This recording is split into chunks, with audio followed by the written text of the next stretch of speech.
Bonjour à toutes et à tous.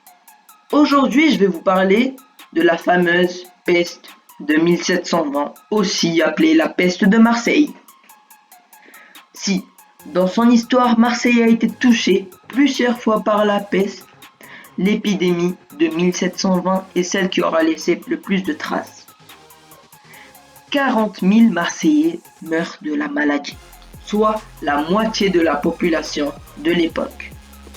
Pendant très longtemps, la responsabilité de l'épidémie a été octroyée au Grand Saint-Antoine, un navire en provenance de Syrie. Des morts ont été déclarés à bord, un passager, 7 matelots et le chirurgien. Le capitaine, conscient qu'il s'agit d'une grave maladie, s'était arrêté à Livourne et muni d'un certificat diagnostic établi par les Italiens, mentionnant une fièvre maligne pestilentielle accoste en règle à Marseille. Un autre matelot meurt le 27 mai. La cargaison appartenant au capitaine Château ainsi qu'à des notables de la ville de Marseille, dont l'échevin Estelle, est déchargée au bout de 4 jours seulement, pour la vendre au plus vite sur les marchés de Beaucaire. D'habitude, les bateaux suspects sont rigoureusement inspectés et mis en quarantaine. Ayant un petit doute, les autorités décrètent une quarantaine légère vers l'île de Jard. Les matelots en sortiront 20 jours après seulement. Mais le fléau est malheureusement toujours dans les rues de la ville. Le 20 juin, une lavandière de 58 ans s'écroule dans une rue, en buvant au coin de la lèvre. Le 28 juin, dans le même quartier, un tailleur et sa femme meurent. Le 1er juillet, une autre femme porte un charbon sur le nez. Il s'avère que les premiers malades ont touché la cargaison d'étoffe et les puces porteuses du fléau se trouvaient dans les plis des tissus. Vinrent là les premières victimes de la peste de Marseille. Le 9 juillet, les médecins suspectent la peste lorsqu'ils découvrent un enfant de 13 ans atteint et informent immédiatement les autorités. Des gardes sont postés devant la maison, mais la municipalité tente de cacher ses morts afin que le commerce n'en souffre pas. Dès ce moment, on parle de la peste, le bacille étant nommé Yersinia pestis, du nom du chercheur Alexandre Yersin, qui le découvre en 1894. Des quartiers entiers sont touchés lorsque l'un des médecins agréés, le sieur Peysonnel, prévient les échevins le 18 juillet que le danger est présent et pressant. Dans la journée du 23 juillet, 14 personnes meurent dans la même rue. La population est effrayée. Le médecin insiste auprès des échevins pour leur faire comprendre que c'est bien la peste. Comme seule réaction, des gardes sont postés au début des rues infectées, les corps malades et les autres membres des familles déplacés en pleine nuit. Le médecin Peysonnel alerte les villes voisines, qui réagissent rapidement en interdisant tout commerce. C'est ainsi que les alentours et au-delà du Languedoc jusqu'à Rodez et Toulouse, toute personne en provenance de la Provence est soumise à une quarantaine. Les marchandises sont mises à l'air 40 jours et aucun voyage n'est possible sans certificat de santé. Le commerce de Marseille est bloqué. Il n'y a bientôt plus de vivres. 3 marchés sont installés à 2 lieues de la ville. Un sur le chemin d'Aix, l'autre sur le chemin d'Aubagne. Et le dernier à l'est sur le port pour les marchandises venant de la mer.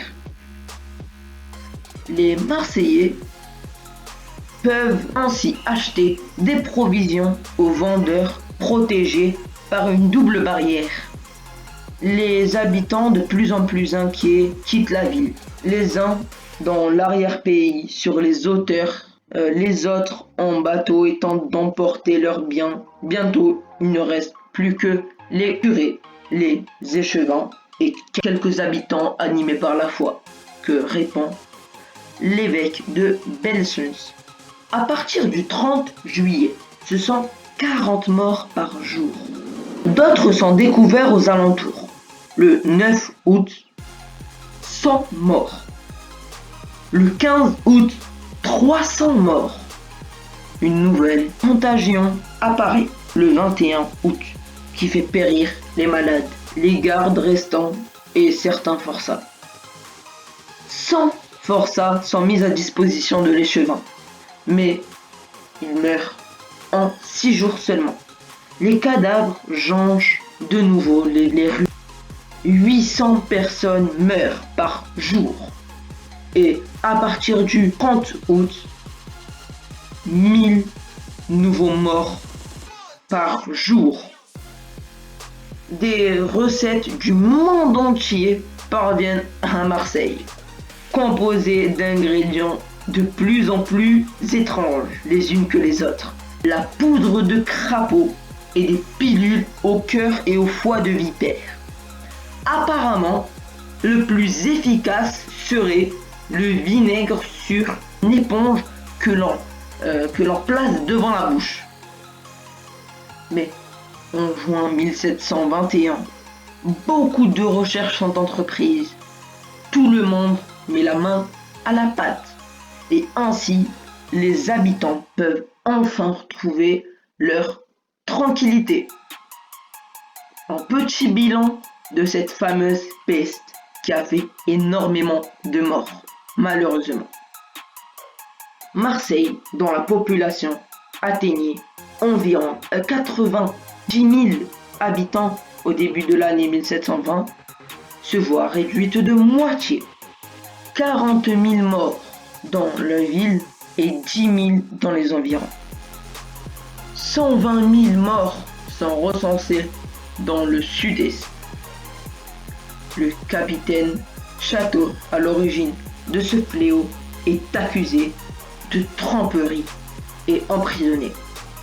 Le 8 septembre 1720, il intègre le château d'If, inculpé de contravention aux ordonnances de la santé, fausse déclaration, d'avoir fait entrer les marchandises avant la purge et d'avoir favorisé l'évasion d'un homme d'équipage pendant la quarantaine. Le 7 avril 1721, il rejoint les prisons royales de l'Amirauté. On l'oublie jusqu'au 8 juillet 1723, où il est décrété hors de cour et de procès, puis libéré le 3 août. Une statue à l'effigie de l'évêque Belsunce est installée sur le cours en 1802, puis déplacée pour être actuellement sur le parvis de la cathédrale de la Mejor, au centre de la ville. Des rues portent le nom des échevins. Une plaque commémorative fut créée en mémoire des échevins. Elle est visible au musée de l'histoire de Marseille. Et c'est la fin. Je vous remercie d'avoir visionné la vidéo jusqu'à la fin et je vous souhaite à tous une très bonne fin de journée. Au revoir.